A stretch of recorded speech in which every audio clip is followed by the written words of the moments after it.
Assalamualaikum warahmatullahi wabarakatuh. Alhamdulillah alladzi balagona fi asri awsati sahri Ramadan arba'asara as-salisu wal arba'ina sanatan minal hijrati fi yaumi ikhta asara min Ramadan sikhatan mutmainnatan barokatan wa farihatan min kulli makan. Asyhadu alla ilaha illallah wahdahu la syarikalah wa asyhadu anna Muhammadan abduhu wa rasuluhu la nabiyya ba'dah. Allahumma salli wa sallim wa barik ala nabiyyina Muhammad wa ala alihi wa ashabihi wattabi'ina asma'in, amma ba'du. Pemirsa kajianmu yang semoga dirahmati Allah, marilah senantiasa tidak henti-hentinya untuk memanjatkan puji serta syukur kepada Allah Subhanahu wa Ta'ala atas keselamatan kita, atas kesehatan kita, atas kesempatan kita, bahkan atas berkah rahmatnya. Hari ini kita sudah melaksanakan ibadah Ramadan tahun 1443 Hijriah, hari yang ke-11. Hari ini kami diberi kehormatan untuk menyampaikan kajianmu pada sore hari ini. Kami akan mengambil judul yaitu 10 perintah Allah atau the Ten Commandment. Hadis qudsi ini datang dari Abu Dar Jundub bin Junadah anin Nabi sallallahu alaihi wasallam fi yarwi anillahi tabaraka wa ta'ala annahu qala ya ibadi inni haramtu dzulma ala nafsi wa ja'altuhu bainakum muharraman fala tadzalamu. Wahai hamba-hambaku, sungguh telah aku haramkan atas diriku sendiri berbuat dolim, dan dolim itu telah aku jadikan barang haram. Untuk itu kalian semua janganlah saling mendolimi. Yang kedua, ya ibadi kullukum dhalun illa man hadaituhu fastahduni ahdikum. Wahai hamba-hambaku, kalian semua dalam keadaan tersesat kecuali orang-orang yang aku beri petunjuk. Untuk itu mohon petunjuklah kepadaku, pasti akan aku beri petunjuk kepada kalian semua. Yang ketiga, ya ibadi kullukum ja'i'un illa man at'amtuhu fastat'imuni ut'imukun. Wahai hamba-hambaku, kalian semua dalam keadaan lapar kecuali yang aku beri makan. Untuk itu mohonlah makan kepadaku, akan kuberi makan untuk kalian semua. Yang keempat, wahai hamba-hambaku, ya ibadi kullukum arin illa man kasautuhu fastaksuni aksukum. Wahai hamba-hambaku, kalian semua dalam keadaan telanjang kecuali orang yang aku beri pakaian. Untuk itu mohonlah pakaian kepadaku, niscaya akan aku berikan pakaian untukmu. Yang kelima, ya ibadi kullukum tahti'una bil laili wan nahari wa ana aghfiru dzunuba jami'a fastaghfiruni aghfiru lakum.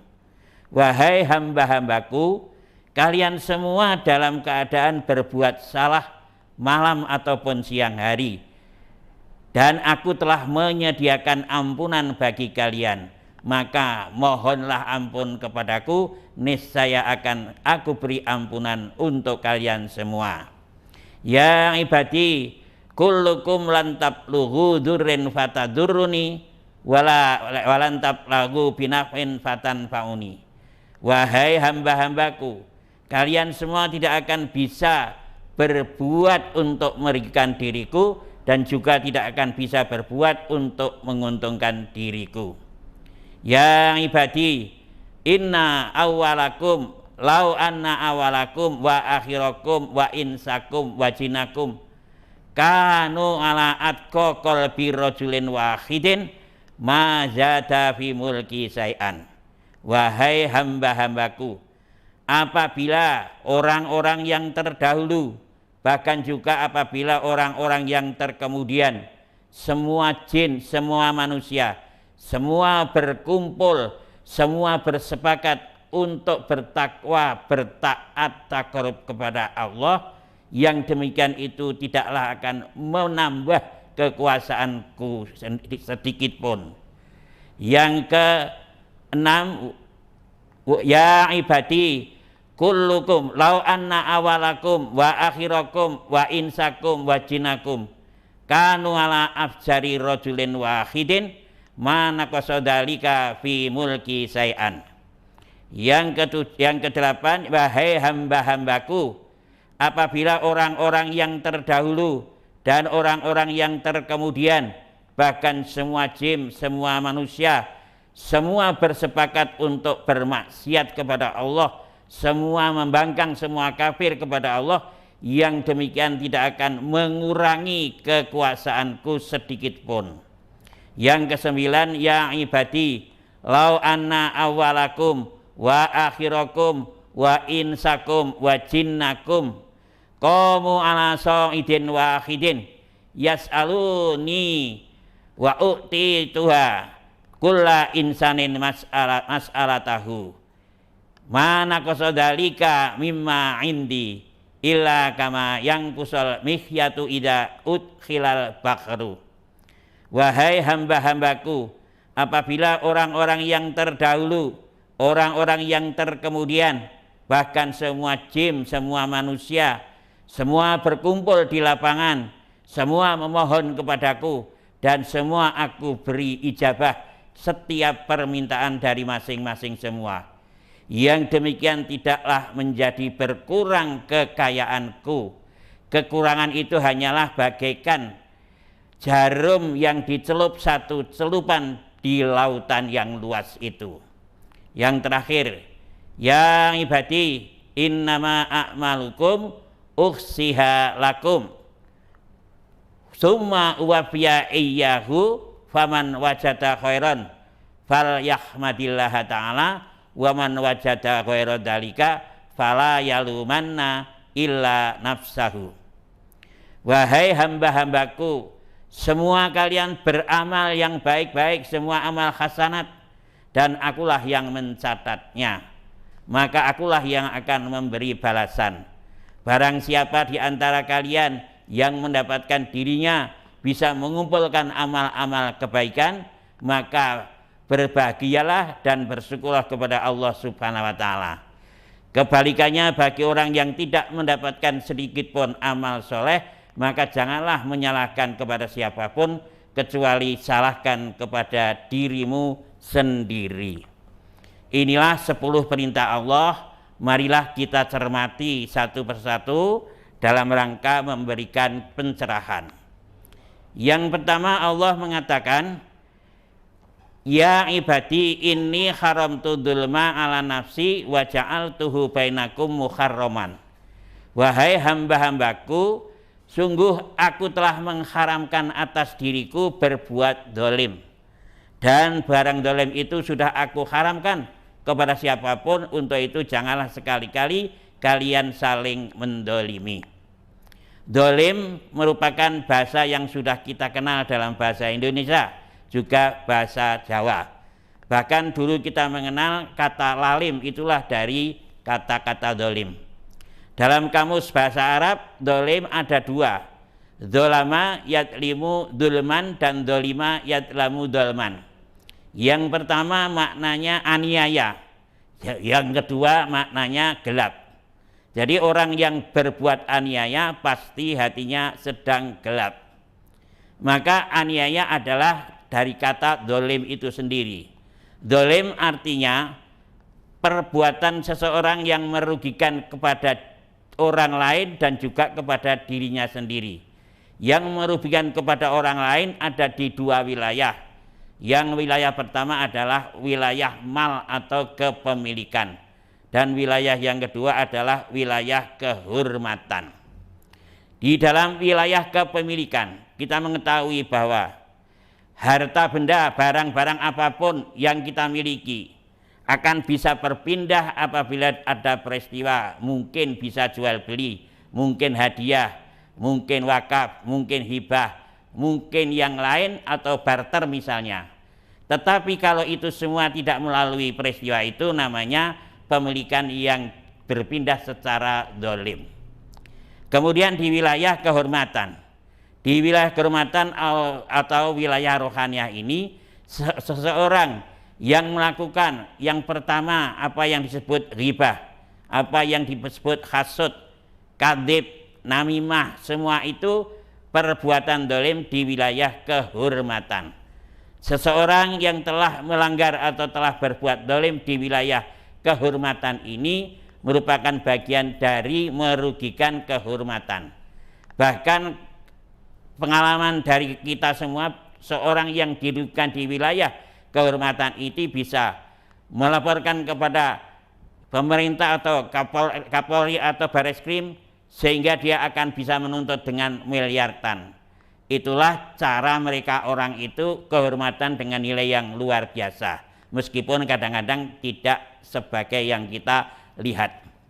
Kemudian kita kedua-duanya adalah zalim yang harus kita selesaikan kepada orang lain agar kita tidak bisa menumpuk dosa. Sebagaimana Rasulullah katakan, "Mangkanat li akhihi indahu madlamatun min irdin aw malin fal yatakhallal hul yauma qabla ayyu khaza yauma la dinara wala dirhama." Siapa saja yang mempunyai perbuatan zalim terhadap saudaranya, maka wilayah yang dilanggar itu entah dari kehormatan atau wilayah kepemilikan, maka hendaklah fal yatakhalal hul yauma, halalkanlah pada hari ini, qabla ayyu khoda, sebelum diambil pada hari yang sudah tidak berlaku lagi uang perak maupun uang emas. Maka barang siapa yang belum bisa menyelesaikan dan sudah terlanjur pada hari yang disebut yang demikian itu, maka apabila dia mempunyai amal soleh, wa in kana lahu amalun solihun ukhida biqadri madlamatihi, apabila dia mempunyai amal soleh, maka akan diambil amal soleh itu dengan seukur dengan pendolimannya. Kalau dolimnya itu sangat kecil, maka diambil ya banyak. Kalau dolimnya ringan, mungkin diambilnya juga sama, yaitu biqadri madlamatihi. Kemudian apabila telah diselesaikan amal solehnya itu habis, itulah orang tersebut disebut sebagai muflis atau bangkrut. Sebagai katakan Rasulullah SAW, atadruna mal muflisu, wahai para sahabat, kalian apakah tahu apakah yang disebut muflis atau bangkrut itu?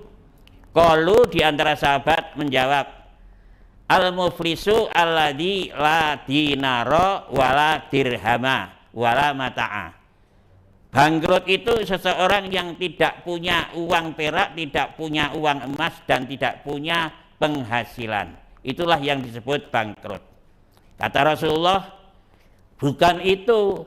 Bangkrut adalah yakti yaumal kiamati bi sholatihi wa siyamihi wa zakatihi wa yakti fakot satamahada wa kot khozafahada wa kot akalamahada wa kot dorobahada. Yang disebut bangkrut pada umatku yaitu besok pada hari kiamat, dia datang dengan membawa pahala sholat, dia datang dengan membawa pahala zakat, dan bahkan dia juga datang membawa pahala puasa. Tetapi dia tidak terasa, tidak telah membawa suatu perlakuan dulu kepada temannya, telah menuduh itu, telah menggunting dalam lipatan, menohok kawan seiring, sehingga akan dituntut hasanatnya untuk ini, untuk itu, dan untuk yang lain, sampai pada sebelum diputuskan amal-amal soleh itu telah habis. Maka ketika amal-amal soleh itu telah habis, maka kemudian kesalahan-kesalahan dari orang yang dizalimi itu diberikan kepada orang yang menzalimi. Demikian yang pertama. Yang kedua adalah ya ibadi kullukum dolun illa man hadaituhu fastahduni ahdikum.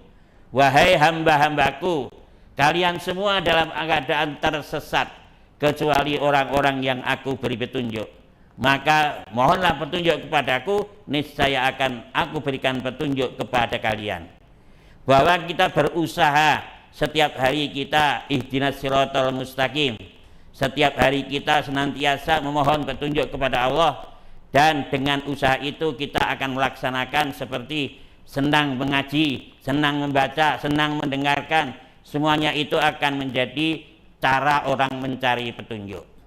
Yang ketiga, ya ibadi kullukum ja'i'un illa man at'amtuhu fastat'imuni ut'imukum. Wahai hamba-hambaku, kalian semua dalam keadaan lapar kecuali orang yang telah aku berikan makan. Maka mohonlah makan kepadaku, niscaya aku akan berikan makan bagi kalian semua. Allah memberikan kata bahwa kita itu dalam keadaan lapar, karena lapar itu sendiri adalah hidayah badaniyah, petunjuk yang terkait dengan badan kita. Dengan lapar itu kita akan mendapatkan inspirasi, akan mendapatkan usaha untuk mencari sesuatu, sehingga kita akan bisa berusaha secara baik. Kalau kita itu tidak lapar, tentu kita akan menjadi orang yang pasif. Demikianlah kira-kira yang bisa saya sampaikan. Apa yang saya sampaikan yang benar itulah dari Allah dan utusannya, dan yang kami sampaikan secara salah itulah kesalahanku. Semoga Allah memberikan ampunan bagi kesalahan yang kami tidak sengaja. Wabillahi taufiq wal hidayah. Assalamualaikum warahmatullahi wabarakatuh.